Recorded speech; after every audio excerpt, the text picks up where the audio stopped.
Hi, I'm Annette. And I'm Nate. And this is CrossFit Broken Chains. My faith walk began as early as I can remember it. When I was a kid, the relationship with sin was, if you're good, God is glad. If you're bad, he's mad. Very much like hers, I grew up in the church. Whenever the church was open, we were there. And there was sort of an expectation, it seemed, that perfection was required. Nate and I met in high school at Oviedo High School, dated for a little while in high school, remained friends through college, and then got married post-college. I joined the Navy when I got out of college, and on my way home, I pulled out the phone book and started calling everybody that I could and had a phone number for. Well, I had her grandmother's phone number, so I called up Granny, and as soon as I hit the ground back home, had a friend who was getting married back here in Orlando, and she came to be my date for that, and that's when the sparks flew again. Grandma still takes credit for this marriage. Yeah. Because that phone call. As she should. We came to Nona because our church was closed for a very long time during the pandemic, and I said, let's start looking for another church. Let's look for a church that is diverse. And so we looked around online, and when we landed on Nona Church, I saw that there were messages posted, and so we started listening to one of the messages, and about 5 minutes in, I said, that's our new pastor. And that was it. Yeah. We were both feeling kind of isolated at the time. We needed teaching. We needed some of that, and even socially distanced at Nona, we found home, and we knew it the first time we came. I was a diver in the Navy, so I was always really active and into kind of unorthodox fitness. So when I discovered CrossFit and I found out that, like, hey, there's a better methodology for this stuff, it was like, whoa, like, this is really incredible. After having been in the Navy and doing CrossFit style workouts, but not knowing that he was doing CrossFit style workouts, he joined a gym here in Orlando, one of the first ones in Orlando, and after about 6 years of that, decided he wanted to open his own box. So we looked for space and found this place and took a huge leap of faith, yeah. hoping that when that bay door opened, clients would walk in.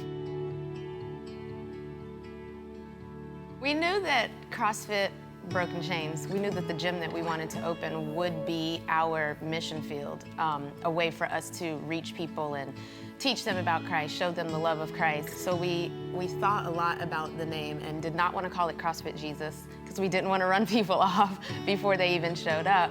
But Broken Chains came into play because of the freedom that he and I found much later in life, that freedom from religion and the beauty of a relationship with God. And so Broken Chains fit.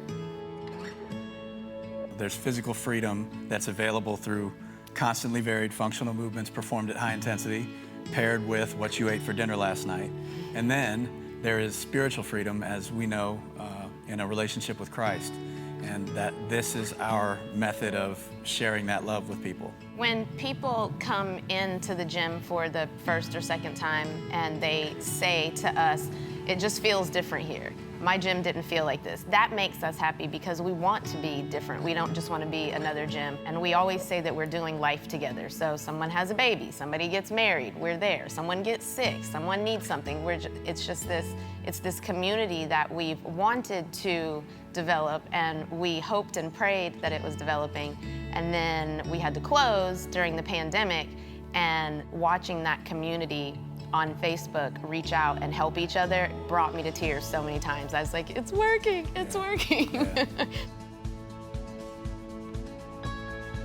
It's a close-knit culture here. We've been able to take care of people when things have broken down in their lives. They're lose a job or a relationship fails on them or something like that. That's part of the culture of this. It's not in your face, but you see it and you hear it, and things are different and marriages are healthy and people talk about things and we pray about things.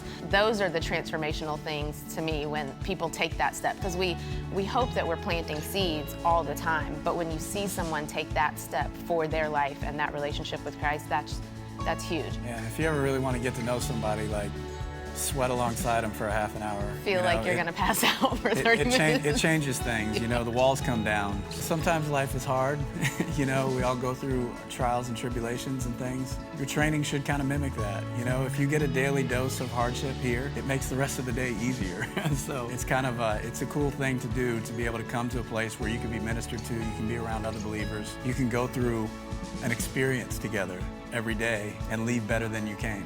We've had a lot of hardships at the gym. We've had a lot of really great things happen at the gym. I never thought that he wasn't there though. I always am holding on to the fact that I know that he is perfecting my steps, and whatever he has for me in the future is what is meant for me, and he's always with me.